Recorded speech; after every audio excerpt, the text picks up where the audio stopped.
اعوذ باللہ من الشیطان الرجیم بسم اللہ الرحمن الرحیم الحمد للہ رب العالمین والعاقبۃ للمتقین والصلاة والسلام علی سید الانبیاء والمرسلین وعلی اہل بیتہ الطیبین الطاہرین المعصومین اما بعد فقد قال رسول اللہ صلی اللہ علیہ وآلہ وسلم یا ابا ذر الجلوس ساعہ عند مراکزۃ العلم احب الی اللہ من قیام الف رکعہ والجلوس ساعہ عند مراکزۃ العلم احب الی اللہ من الف غزوۃ وقراءۃ القرآن کلہ وقال یا رسول اللہ صلی اللہ علیہ وآلہ وسلم مراکزۃ العلم خیر من قراءۃ القرآن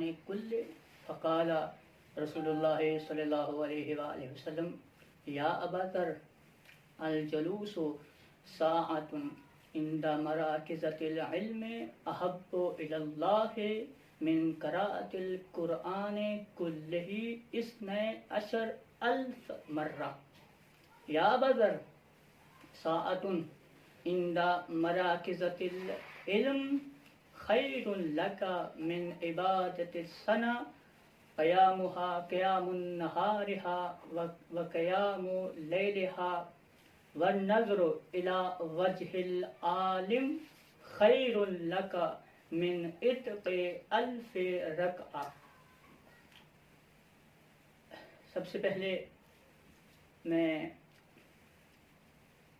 یہ بیان کرنا چاہتا ہوں کہ ہم انشاءاللہ تعالی کچھ ایام کے بعد ایک کار خیر شروع کرنا چاہ رہے ہیں آل محمد کے توسل سے اور اللہ سے توفیق مانگتے ہوئے، اور اس کار خیر کا مقصد یہ ہے کہ ہم دین آل محمد کو مومنین تک پہنچا سکیں، دین آل محمد کو نشر کرے، اور ہم اس کے ذریعے سے، اس میڈیا کے ذریعے سے ہم اس میڈیا کو اپنا ہتھیار بنا کے ہم آل محمد کے علوم کو نشر کرنا چاہتے ہیں، اور انشاءاللہ ان قریب ایک فقہی مسائل کا دورہ ہم شروع کر رہے ہیں جس میں ہم فقہی مسائل بیان کریں گے، اور انشاءاللہ ہم آہستہ آہستہ چند منٹس کے کلپس جو ہے وہ بنایا کریں گے فقہی مسائل کے، کہ جس کے ذریعے سے پھر آگے نشر کریں گے تاکہ مومنین اس سے استفادہ کریں۔ تو میں یہ بتانا چاہتا ہوں آج کہ اس علم کی فضیلت کیا ہے۔ اگر ہم علم حاصل کرتے ہیں تو اس علم حاصل کرنے کی فضیلت کیا ہے۔ رسول خدا صلی اللہ علیہ وآلہ وسلم فرماتے ہیں یا ابا ذر الجلوس ساعۃ عند مراکزۃ العلم احب الی اللہ من قیام 1000 رکعہ۔ رسول خدا فرماتے ہیں اے ابو ذر، 1 گھنٹہ علمی محفل میں بیٹھنا اللہ کے نزدیک 1000 رکعت کو قائم کرنے سے افضل ہے۔ یعنی اگر ایک بندہ 1000 رکعت ادا کرے اور دوسرا بندہ 1 گھنٹہ علمی محفل میں بیٹھ جائے تو جو علمی محفل میں بیٹھا ہے وہ افضل ہے اس شخص سے کہ جو 1000 رکعت جس نے عبادت انجام دی ہے۔ پھر کیا فرمایا؟ الجلوس ساعہ عند مراکزۃ العلم احب الی اللہ من 1000 غزوہ وقراءۃ القرآن کلہ۔ پھر رسول خدا فرماتے ہیں کہ اے ابو ذر، 1 گھنٹہ علمی محفل میں بیٹھنا اللہ کے نزدیک 1000 غزوات سے افضل ہے۔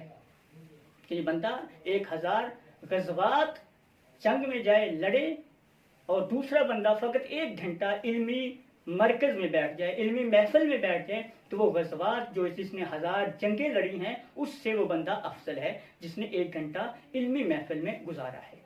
پھر کیا فرمایا؟ وقراءۃ القرآن کلہ، اور پورے کے پورے قرآن کو سے افضل ہے، یعنی 1000 مرتبہ جو بندہ قرآن کی تلاوت کرتا ہے وہ بندہ، اور جو بندہ 1 گھنٹہ علمی محفل میں بیٹھتا ہے، وہ علمی محفل میں بیٹھنے والا بندہ افضل ہے اس شخص سے جس نے 1000 مرتبہ قرآن کی تلاوت کی ہے۔ پھر کیا فرمایا؟ پھر اب ابو ذر کہتے ہیں قال یا رسول اللہ مراکزۃ العلم خیر من قراءۃ القرآن کلہ، کہا یا رسول اللہ 1 گھنٹہ علمی محفل میں بیٹھنا پورے قرآن سے یعنی 1000 مرتبہ قرآن پڑھنے سے افضل ہے؟ فقال رسول اللہ صلی اللہ علیہ وآلہ وسلم، اب رسول خدا نے فرمایا یا بذر الجلوس ساعہ عند مراکزۃ العلم احب الی اللہ من قراءۃ القرآن کلہ 12,000 مرہ۔ اللہ اکبر۔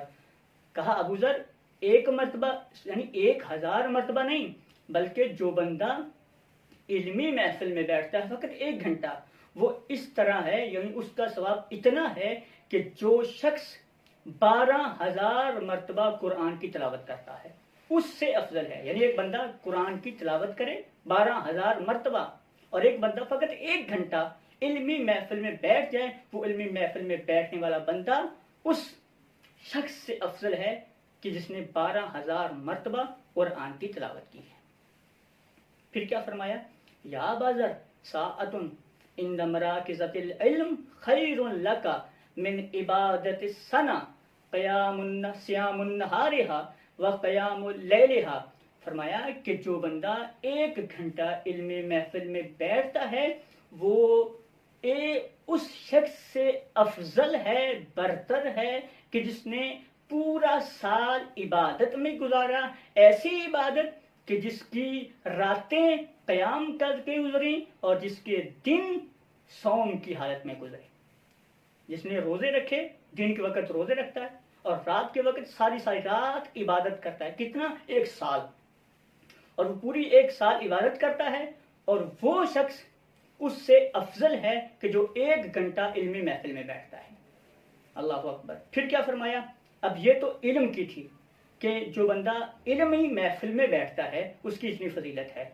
اب علماء کی فضیلت کیا ہے؟ جناب رسول خدا فرماتے ہیں یا ابا ذر والنظر الى وجه العالم خیر لک من عتق 1000 رقابہ۔ فرمایا کہ جو بندہ فقط ایک عالم کے چہرے کی زیارت کرتا ہے، اس چہرے کی زیارت کرنے کا ثواب کیا ہے؟ کہا 1000 غلام اللہ کی راہ میں جو آزاد کرتا ہے اس شخص سے وہ شخص افضل ہے جو ایک عالم کے چہرے کی زیارت کرتا ہے۔ اتنی فضیلت ہے اس علم کی۔ اگرچہ ہم یہ اپنے واجبات کو سیکھتے ہیں، اپنے محرمات کو سیکھتے ہیں اور اپنے مستحبات، اپنے مکروہات، مباحات کو سیکھتے ہیں، یعنی دین کو سیکھتے ہیں، اپنے لیے سیکھتے ہیں، لیکن اپنے لیے سیکھنا بھی رسول خدا فرماتے ہیں اتنی فضیلت رکھتا ہے۔ اور عالم، جبکہ ہمارے زمانے میں، ہمارے اب اس دور میں عالم کی توہین کی جا رہی ہے، علماء کی توہین کی جا رہی ہے، لیکن رسول خدا کیا فرماتے ہیں؟ وَالنَّظْرُ إِلَى وَجْهِ الْعَالَمِ خَيْرٌ لَكَ مِنْ أَلْفِ عِتْقِ رَقَبَةٍ، کہ جو عالم کے چہرے کی طرف فقط دیکھتا ہے اس کا ثواب کیا ہے؟ 1000 غلام آزاد کرنے سے افضل ہے۔ تو ہمارا مقصد فقط اس سے یہی ہے کہ ہم علوم آل محمد کو نشر کریں، دنیا تک پہنچائیں، صحیح جو مسائل شرعیہ ہیں ہم ان کو بیان کریں گے۔ یہ جو میں نے ابھی حدیث پڑھی ہے یہ جامع الاخبار صفحہ نمبر 44 اور فصل نمبر 20 پر موجود ہے، جو مراجعہ کرنا چاہتے ہیں وہ مراجعہ کریں۔ آخر میں دعا ہے کہ اللہ تعالی ہمیں دین آل محمد کو سیکھ کر اس پر عمل کرنے کی توفیق عطا فرمائے۔ وما علینا الا البلاغ۔